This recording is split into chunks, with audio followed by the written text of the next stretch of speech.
সম্পদ নেকি মিয়া জনগোষ্ঠী? মিয়া জনগোষ্ঠী হিমন্ত বিশ্ব শৰ্মাৰ কিনি লোৱা সম্পদ নেকি? তেওঁ কোন মিয়াক চৰ্ত দিবলৈ? মিয়াই চৰ্ত দিব হিমন্ত বিশ্ব শৰ্মাক যে যদি অসমত থাকিবলৈ হয়, যদি ৰাজনীতিত থাকিবলৈ হয়, তেনেহ'লে সাম্প্ৰদায়িকতা বন্ধ কৰক।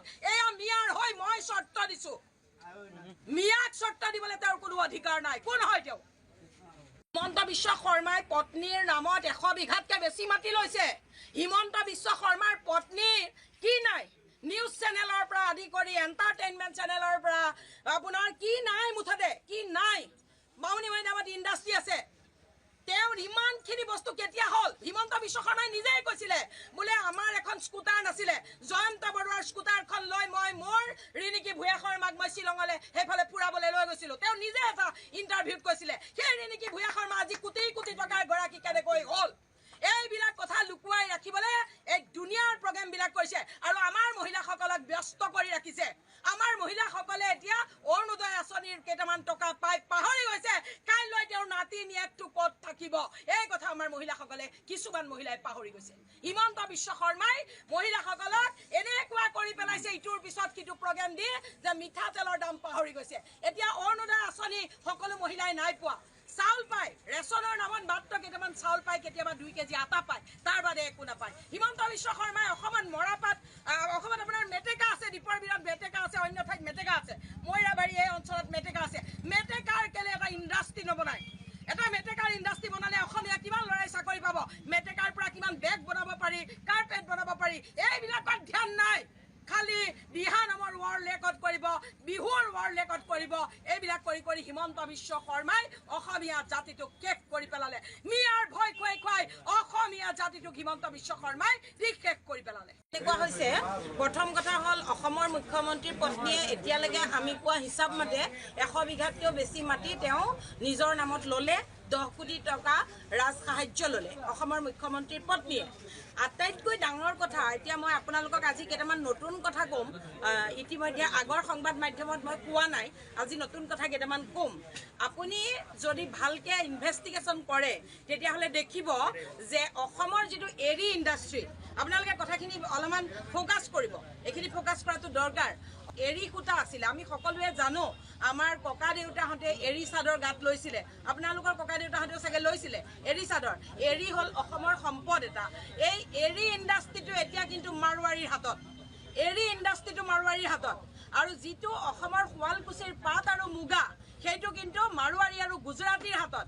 এতিয়া হিমন্ত বিশ্ব শৰ্মায়ে বিজেপিত জইন কৰাৰ পিছৰ পৰা মিয়া মোগল, মিয়া বাল্য বিবাহ, অধিক সন্তান, বহু বিবাহ এই বুলি কৈ মিয়াই শাক পাচলিত পয়জন দিছে, মানে সাৰ বেছি কৰি পয়জন দিছে। মিয়াক চাফা কৰি দিব লাগে। কেৱল মিয়া কৈ থকাৰ আঁৰৰ কাহিনীবিলাক মই কৈ দিওঁ, শুনক। প্ৰথম কথা হ'ল অসমৰ এৰী ইণ্ডাষ্ট্ৰীটো মাৰোৱাৰীৰ হাতলৈ গ'ল। অসমৰ মুগা আৰু পাট সূতাটো মাৰোৱাৰীৰ হাতলৈ গ'ল। অসমত মেক্সিমাম মাটি কিনিছে মাৰোৱাৰী আৰু গুজৰাটীয়ে। মিয়াই মাটি ল'লে কৈ থকা হিমন্ত বিশ্বক আপোনালোকৰ সংবাদ মাধ্যমৰ জৰিয়তে কৈছো, অসমত মাৰোৱাৰী আৰু গুজৰাটী সাংঘাতিক ধৰণৰ দপদপনি চলিছে। গুৱাহাটীৰ মাজমজিয়াৰ আপুনি গুৱাহাটী জনতা ভৱনৰ বেক চাইডৰ যিখিনি এৰিয়া, তাত মাৰোৱাৰী আৰু গুজৰাটীয়ে ভৰ্তি হৈ আছে। গতিকে এতিয়া মিয়াৰ ভয় দেখুৱাই মাৰোৱাৰীয়ে আমাৰ হাতৰ পৰা লৈ যোৱা বস্তুবিলাক কিন্তু হিমন্ত বিশ্বই লুকুৱাই ৰাখিছে। এতিয়া মিয়া বুলি কৈ বাংলাদেশী বুলি মিছা অপবাদ দি মাৰোৱাৰী আৰু গুজৰাটী ব্যৱসায়ীয়ে যিখিনি আমাৰ ওপৰত আগ্ৰাসন চলাইছে সেই কথাবিলাক লুকুৱাই ৰাখিছে। এই কথাবিলাক লুকুৱাই ৰাখিবৰ কাৰণে মোৰ মাটি মোৰ দেশ। আৰে আমি অসমীয়া, অসম আমাৰ জন্মভূমি। অসমত আমাৰ বোপাক ককা মৰি গৈছে।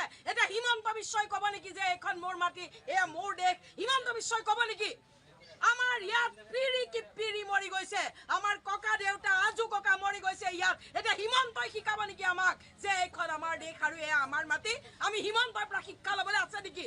এইবিলাক চব অসমৰ জ্বলন্ত সমস্যাবিলাক লুকুৱাই ৰখাৰ উপায়। আৰু চাব, আৰু কথা আছে, ৰ'ব।